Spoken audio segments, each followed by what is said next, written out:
Oke, bismillahirrahmanirrahim. Kembali lagi dengan saya Muhammad Fatul Amin di materi lanjutan dari materi-materi sebelumnya di kelas intensif Understanding Facebook Advertising. Nah, sebelumnya kan kita sudah bahas tentang struktur ya, struktur campaign atau struktur iklan yang ada di dalam dashboard iklannya kita. Yang dimana campaign itu terdiri antara tiga komponen dasar. Yang pertama objektif, yang kedua ad set, yang ketiga ad. Objektif itu adalah tujuannya kita ya, sedikit review. Objektif adalah tujuan iklannya kita apa. Nah, ad set ini adalah target iklannya kita siapa, dan ad ini materi iklannya kita itu apa. Nah, simpelnya seperti itu. Nah, sekarang saya pengen masuk ke objektif dulu terlebih dahulu. Apa itu objektif, terus apa saja di dalamnya objektif, dan bagaimana cara memilih objektif yang tepat untuk iklannya kita. Mari kita masuk ke dalam objektif. Nah, ini dashboard iklannya kita. Sebagaimana yang saya jelaskan sebelumnya, di sini ada sebenarnya tiga ya, karena di sini ada akun iklan. Ini baru, ketika teman-teman baru membuat membuat bisnis manager, ini akan muncul. Tapi ketika nanti sudah pernah ngiklan, sudah berjalan iklannya, ini akan hilang.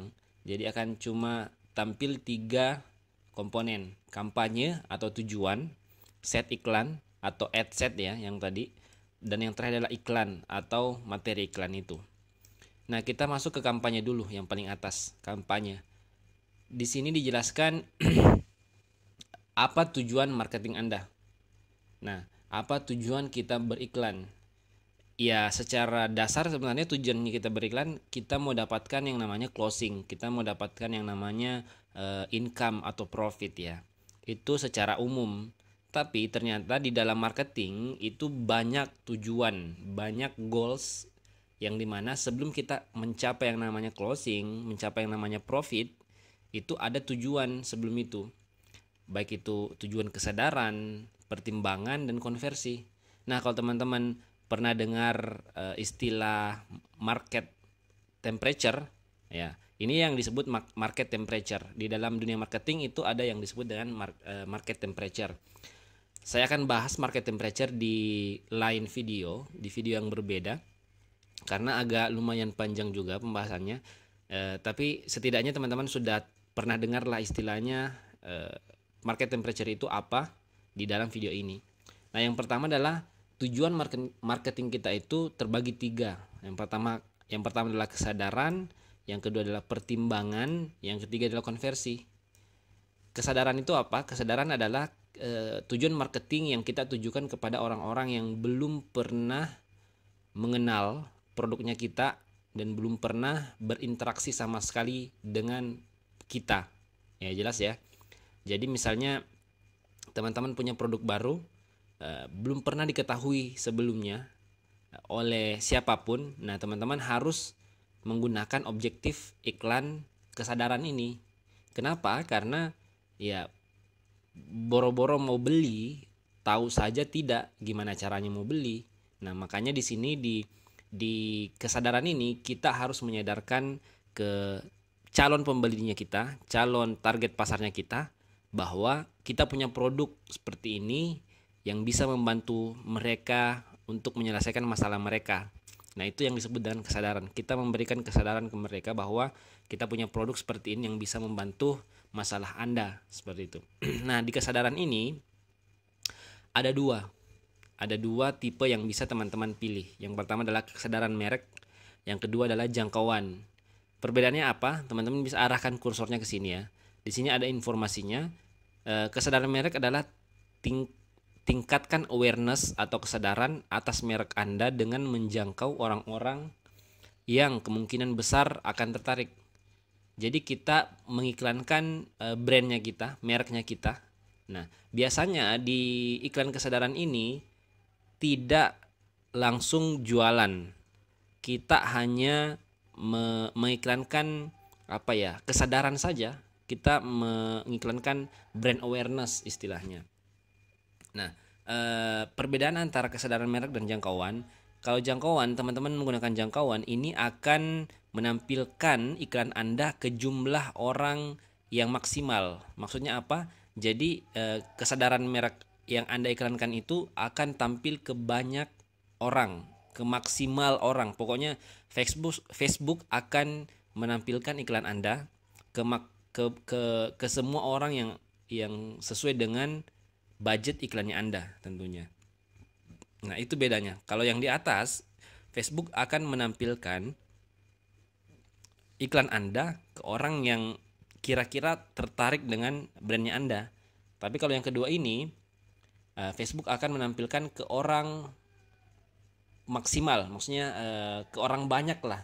Jadi kalau yang di atas ini mungkin tidak banyak jumlahnya, cuman akan lebih tertarik. Facebook akan berupaya mencari orang-orang yang kiranya tertarik dengan produknya Anda. Tapi kalau yang kedua ini, Facebook tidak akan mencari orang yang tertarik, tapi Facebook akan menampilkan iklannya Anda ke orang banyak.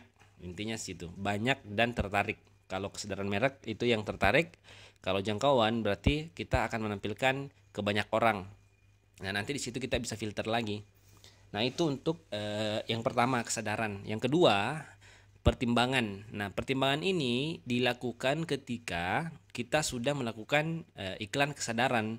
Jadi ketika orang-orang sudah sadar bahwa ada produk yang seperti ini bisa menyelesaikan masalah seperti ini, nah kita jalankan iklan pertimbangan.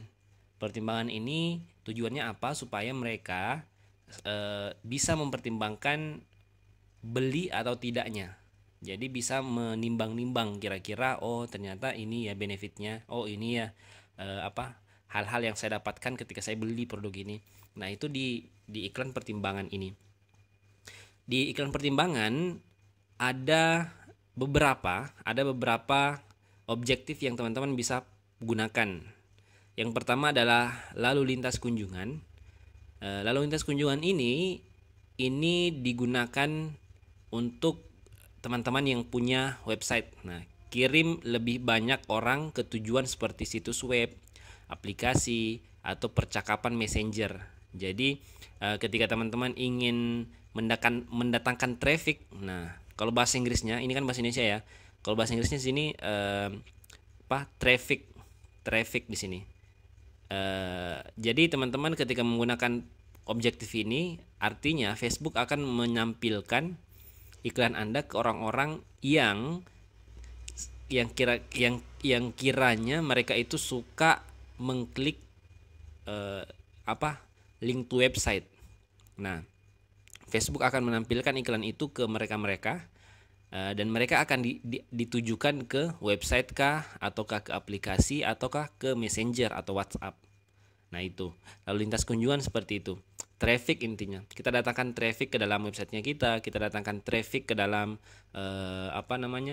chatnya kita, messenger WhatsAppnya kita, itu semua digunakan melalui lalu lintas kunjungan ini. Selanjutnya adalah interaksi. Nah, interaksi ini kalau di bahasa Inggrisnya itu engagement ya, post engagement, PPE kalau istilahnya, post per engagement. Di interaksi ini si Facebook akan menampilkan iklan kita ke orang-orang yang suka like, share, dan komen. Nah, karena Facebook itu bisa menganalisa aktivitas usernya, aktivitas user yang setiap hari dilakukan oleh user itu mereka bisa identifikasi menggunakan AI, Artificial Intelligence. Nah, itu. Jadi ketika kita menggunakan objektif interaksi, artinya kita ingin iklannya kita itu banyak komennya, banyak share-nya, banyak like-nya, karena memang iklannya kita ditampilkan kepada orang-orang yang suka dengan komen, suka share, suka sama like, seperti itu. Nah, itu ya, jelas ya. Kita lanjut ke pemasangan aplikasi. Nah, kalau pemasangan aplikasi ini biasanya digunakan oleh company-company yang memiliki aplikasi, misalnya Gojek, Grab, Tokopedia, Bukalapak. Nah, mereka itu menggunakan objektif ini mengiklankan aplikasinya mereka supaya kita sebagai calon usernya mereka bisa mengunduh atau mendownload aplikasi di Play Store. Nah, intinya seperti itu. Selanjutnya, penayangan video. Penayangan video ini kalau bahasa Inggrisnya video views ya, video views. Ini tujuannya supaya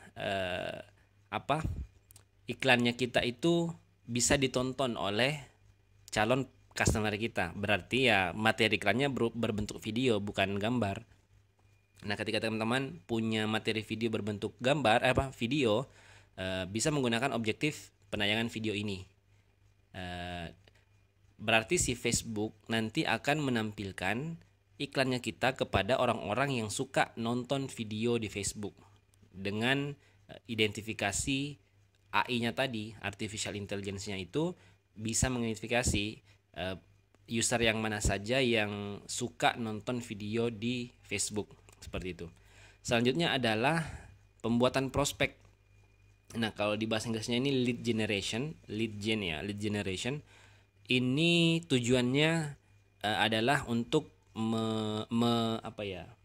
mengumpulkan sebanyak mungkin leads atau prospek yang dimana kita bisa mengambil datanya mereka yang sudah tersimpan di dalam database Facebook, misalnya nama, alamat email, nomor telepon, sampai alamat rumahnya itu bisa kita ambil. Ini biasanya digunakan oleh teman-teman yang berjualan properti. Saya sering gunakan ini ketika saya jualan properti. Kemudian saya punya beberapa klien di properti syariah ya.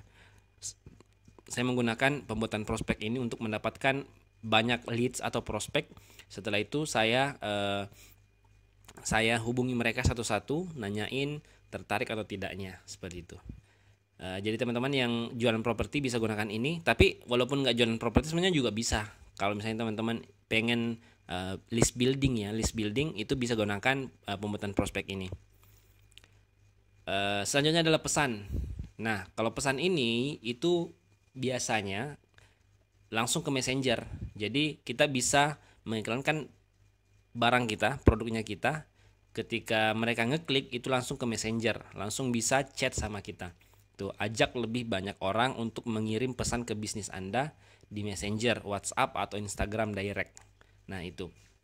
Jadi kita bisa langsung chat sama mereka menggunakan Messenger yang disediakan oleh Facebook, Messenger, WhatsApp atau Instagram. Nah, fase yang terakhir adalah konversi. Setelah kita memberikan kesadaran, mengiklankan iklan kesadaran ke mereka dan mereka sadar, kita beriklan pertimbangan supaya mereka mempertimbangkan. Yang terakhir adalah konversi. Nah, ini adalah akhir dari tujuan marketing yang kita inginkan tentunya, konversi menjadi sales atau closing. Nah, konversi ini pun terbagi tiga. Ada 3 jenis dari objektif konversi ini. Yang pertama adalah konversi itu sendiri. Yang kedua adalah penjualan katalog. Yang ketiga adalah kunjungan toko. Nah, yang pertama konversi. Objektif konversi ini bisa digunakan ketika teman-teman memiliki website. Dan ketika teman-teman sudah menanam pixel ke dalam website tersebut. Website atau landing page lah. Landing page juga bisa sebenarnya. Tapi saya sarankan sih menggunakan website ya. Nah, konversi ini bisa digunakan ketika teman-teman sudah memiliki pixel yang matang. Nah, pertanyaannya bagaimana cara mematangkan pixel ya? Dengan cara mendatangkan traffic sebanyak mungkin ke dalam website tersebut yang sudah ditanamkan pixel, sehingga si Facebook bisa menganalisa, oh ternyata orang-orang yang berkunjung ke website ini tipenya itu seperti ini. Nah, mereka bisa mencarikan orang yang sejenis dengan orang-orang yang masuk ke dalam websitenya kita yang sudah di-track oleh pixel tersebut, dan mereka bisa langsung masuk ke dalam konversi, bisa langsung closing tanpa panjang lebar tanya-tanyanya, karena memang si Facebook ini tahu kalau orang ini butuh produk ini, orang ini lagi mencari produk ini dengan menggunakan konversi. Selanjutnya, penjualan katalog. Nah, penjualan katalog ini biasa digunakan oleh teman-teman yang jualan retail. Jualan retail, misalnya sepatu, itu kan biasa sepatu kita foto dari beberapa angle ya. Ada angle depan, angle samping, angle miring, dan lain sebagainya. Itu kita bisa menggunakan penjualan katalog ini. Jadi fotonya banyak, tampilannya banyak, biasanya pakai carousel ya. Tampilannya banyak. Di setiap tampilan itu ada deskripsi dan harganya. Jadi orang ketika ingin beli langsung klik, masuk, langsung belanja.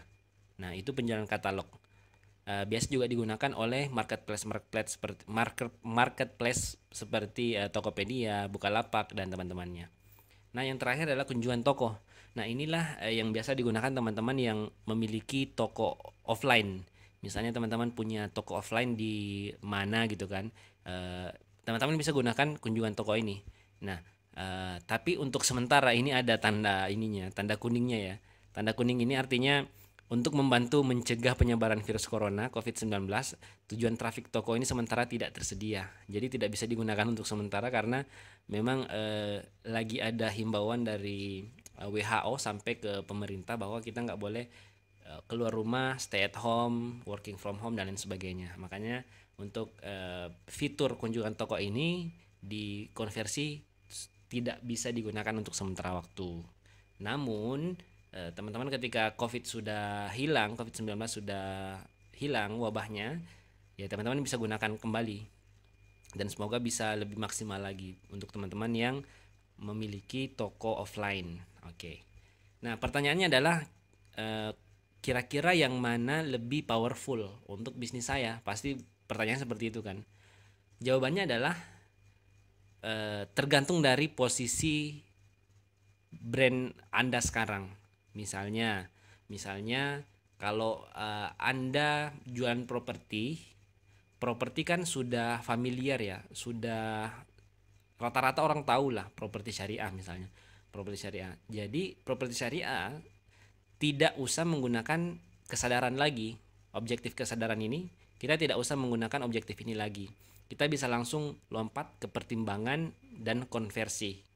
Karena orang-orang sudah sadar bahwa properti syariah itu jualannya seperti ini, tidak menggunakan bank, tidak BI checking dan lain sebagainya. Makanya kita langsung menggunakan objektif pertimbangan dan konversi. Kalau saya sih biasanya menggunakan kalau jalan properti ya, menggunakan lalu lintas kunjungan dan konversi. Nah, di sini biasa lebih match karena Facebook bisa membantu kita untuk mencarikan orang-orang yang kira-kira sama wataknya, sama sifatnya, sama behaviornya dengan orang-orang yang sudah berkunjung di website kita yang sudah kita tanamkan pixel seperti itu. Jadi pertanyaannya, jawabannya adalah tergantung dari brand positioningnya Anda sekarang di mana.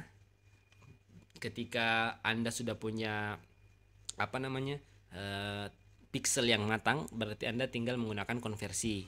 Kalau misalnya belum punya pixel yang matang, berarti Anda harus menggunakan lalu lintas kunjungan terlebih dahulu, mendatangkan traffic sebanyak-banyaknya ke dalam website atau landing page yang sudah ditanamkan pixel. Nah, itu. Jadi sudah jelas ya, untuk level kampanye atau tujuan kita beriklan itu apa? Saya sudah jelaskan panjang lebar dari kesadaran, pertimbangan, konversi. Silahkan dipilih lebih baiknya, tapi jangan khawatir karena insya Allah kedepannya saya akan bikin studi kasus bagaimana cara menggunakan setiap objektif yang ada di sini. Insya Allah. Semoga kita diberi umur yang panjang, kesehatan. Saya buatkan satu persatu tutorial bagaimana cara menggunakan objektif-objektif yang ada di dalam Facebook advertising. Nah, itu untuk tutorial objektif ya. Silahkan dipraktekkan. Ketika ada yang tidak jelas, silahkan masuk ke grup support. Tanyakan di sana, saya jawab sebisa saya. Saya rasa sekian dulu untuk video kali ini. Saya Fatul. Sampai jumpa di video selanjutnya. Assalamualaikum warahmatullahi wabarakatuh.